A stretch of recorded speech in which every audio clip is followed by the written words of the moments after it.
Donc l'Escale Saint-Martin, c'est une structure qui a une capacité d'accueil de 54 places et est composée d'une équipe d'une douzaine de personnes où il y a des conseillers, des animateurs, des TICF, par le passé on les appelait des médiateurs parents-enfants et des intervenants sociaux.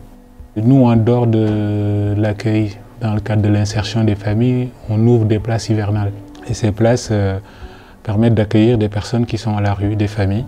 Et je crois qu'il faut qu'on réfléchisse à d'autres moyens, à d'autres outils pour que ces gens-là soient maintenant dans leur espace pérenne pour qu'ils vivent décemment ce qu'ils ont envie de vivre, quoi. Je suis arrivé ici en France en août 2019 avec ma famille. On a passé quelques temps dans la rue et après on appelait le 115 toujours et on est arrivé au centre Escale. On habite toujours ici. Mon fils est inscrit au collège à côté. Les premiers jours du confinement, en mars 2020, j'étais dans la rue avec ma famille. C'était très difficile. On dormait dehors, c'est affreux. On est regagné ici les lieux. Ils nous ont consolés, ils ont pris soin de nous.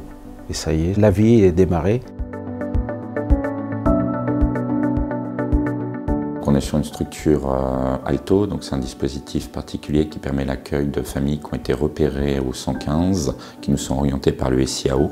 Donc ici on a 44 places conventionnées de disponibles pour 13 familles sur une dizaine d'appartements, donc des appartements qui sont soit occupés par des familles seules, soit en cohabitation. L'accompagnement ici va être global, mais tout ne va pas pouvoir être traité ici en interne. Donc on va se servir des partenaires extérieurs. Donc c'est vraiment permettre aux familles d'avoir ce repérage aussi des institutions qui existent pour eux et pour la suite. J'ai été hébergée par le 115. Donc c'est lors de mon accouchement, comme je n'avais pas un endroit où aller, je me suis dit peut-être qu'en allant dans un hébergement temporaire en colocation, ça pourra me permettre de faire à manger et que mes enfants seront peut-être épanouis par rapport à la chambre qu'on occupait juste une chambre. Parce qu'ici, il y a un suivi social qui continue par rapport aux situations, aux difficultés que nous pouvons rencontrer dans la vie. On se sent bien parce qu'on nous met à la place qu'il nous faut. Donc la contrepartie, c'est que nous devrions respecter les règles, pas de visite, parce qu'ici, il y a des femmes battues. Chacune de nous, chaque famille a sa situation.